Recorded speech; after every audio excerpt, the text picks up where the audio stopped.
Welcome to the Geostrategic Podcast.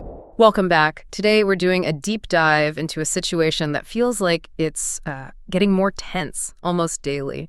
Just this past Wednesday, August 20th, Iran's defense minister, Aziz Nasirzadeh, he made quite a striking statement. He claimed Iran has developed new missiles more powerful than the ones they used in that, recent 12-day war, and he explicitly warned they'd undoubtedly use them if Israel attacks again. Pretty direct language. Extremely direct. And it's not happening in a vacuum either. Just a few days before that, around August 17th or 18th, Yahya Rahim Safavi was a senior military advisor to Ayatollah Khamenei, Iran's supreme leader. He added another layer. He said, and this is quite stark, another war may happen, and after that, there may be no more wars. And he even emphasized, we are not in a ceasefire, we are in a stage of war. I mean, the clarity there is, well, it's something you really have to pay attention to. Definitely. So, okay, what's the takeaway here? For you listening, for the region, for everyone really, our mission today is to untack these statements. We need to look back at that 12-day war in June 2025 and then really get into the strategic thinking, the analysis that suggests this next potential conflict could be, well, much worse, far bloodier.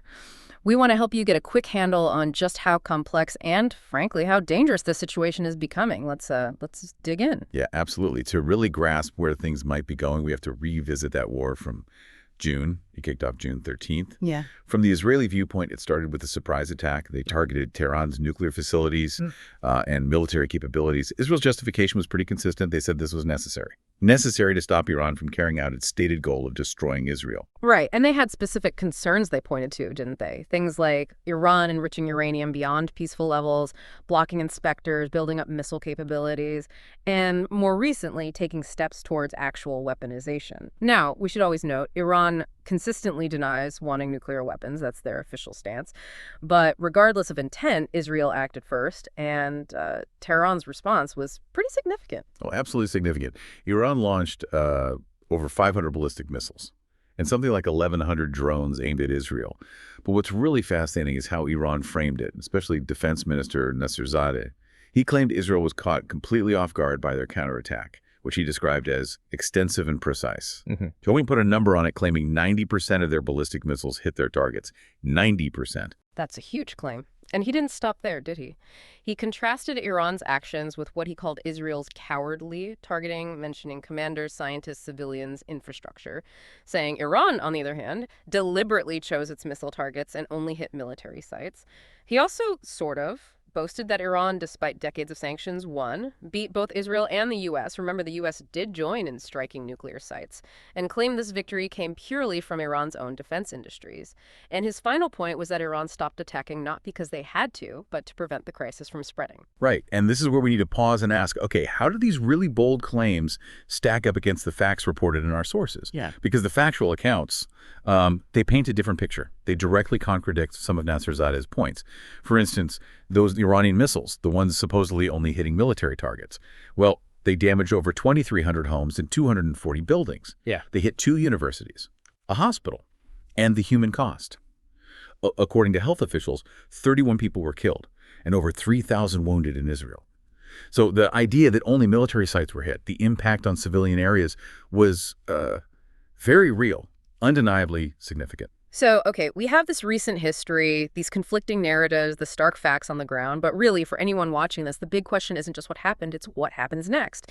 And this is where Trita Parsi from the Quincy Institute offers a really sobering forecast. He suggests Israel is actually likely to start another war with Iran before December 2025, possibly even, late August, very soon. Yeah, the timeline is tight. And what's really key to Parsi's analysis is understanding Israel's objectives in that June war. He argues they went way beyond just hitting nuclear sites.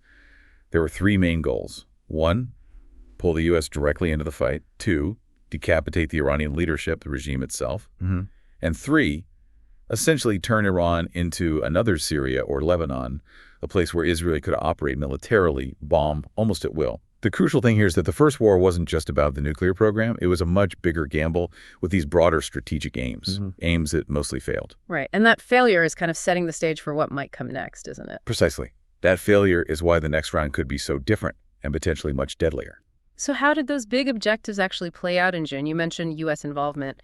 Yes, former President Trump did get involved, but The sources say his strategy was very much about limiting escalation. Apparently, much to Israel's chagrin, as the analysis puts it.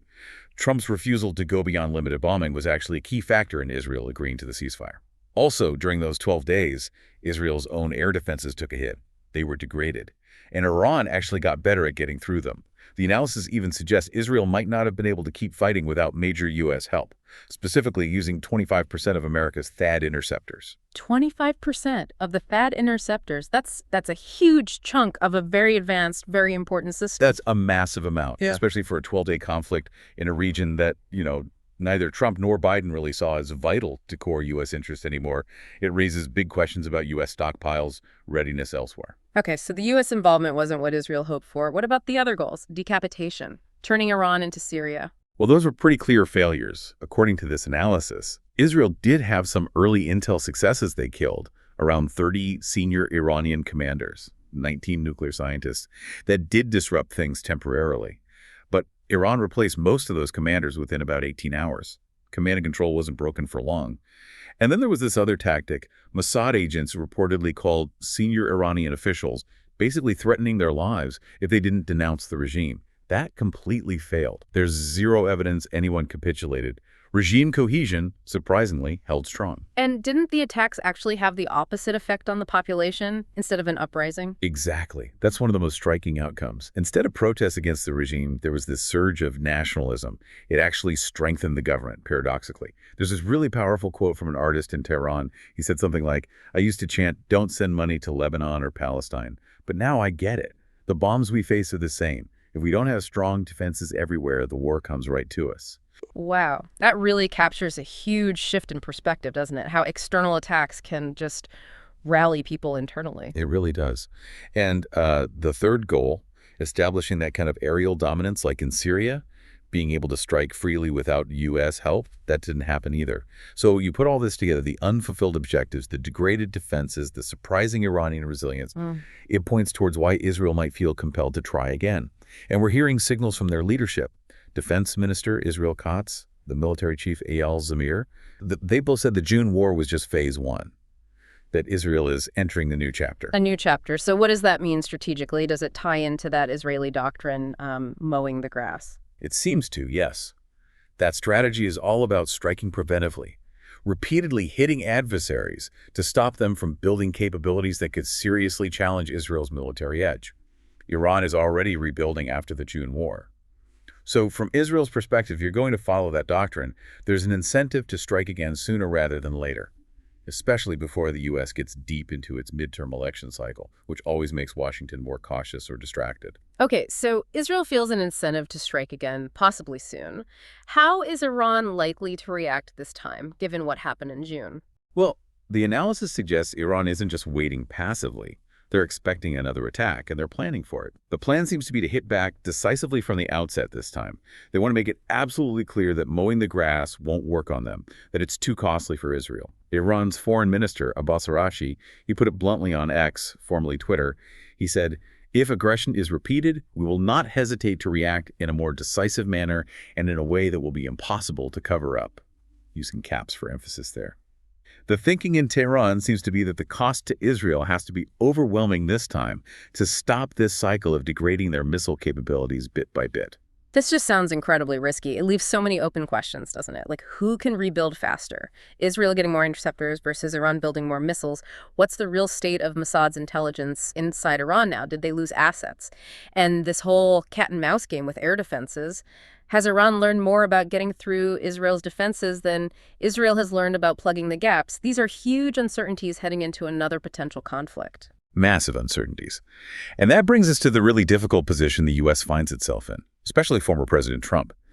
The analysis we're looking at suggests if he gives in to Israeli pressure again, the U.S. could get dragged into a full-scale war, a war that, quoting the source, will make Iraq look easy by comparison. Well, Trump himself is reportedly very reluctant to get into another long Middle East conflict. And those initial strikes in June apparently caused a huge backlash within his own base, the Megillah movement, kind of civil war as some described it. Plus, militarily, as we said, that 12-day war used up a big chunk of U.S. missile defense assets. Assets drained from a region that frankly isn't seen as a top priority for the U.S. anymore. So the analysis essentially says Trump kind of walked into Israel's trap. That limited involvement isn't really on the table anymore. That seems to be the argument, that limited strikes are likely off the table now. He's facing a stark choice. Either commit fully to a potentially massive war alongside Israel or sit it out entirely. And sitting it out would require sustained resistance to Israeli pressure. Something, the analysis notes, he hasn't consistently shown the political will for in the past. So what this means for you, listening, is that the U.S. could find itself pulled into a major conflict it doesn't want, with huge potential consequences, both globally and at home.